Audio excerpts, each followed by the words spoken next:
Katere dobrote pripravljate danes? Danes pripravljamo barbari raco, to je ena sorta race, francoske race, in križanec od dive domače race. Posebno fino in mehko meso, boste pozneje lahko probali, peče se vedno roza. Znači raco smo popekli, potem smo jo vakuumirali in pri 58 stopinj v vroči kopeli 25-30 minut poširali. Ohladili in zdaj pečemo to raco še enkrat. Ona bo zunaj hrustljiva, na sredi ostane roza.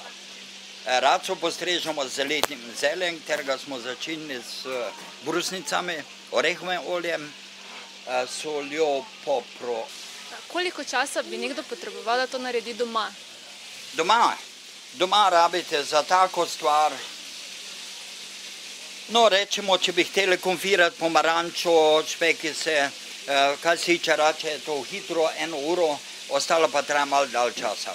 Kako pa komentirate današnjo ponudbo street fooda? Super, dobro. To je moderna cestna ponudba. Mi smo to delali prej v Nemčiji, Straßenfest, ko so prišle take kreativne stvari, ampak mi se držimo nekje v enem obsegu, ko reče, ne bomo nič abstraktnega ponudili, ampak nekaj taka, ko bo vsak vzel.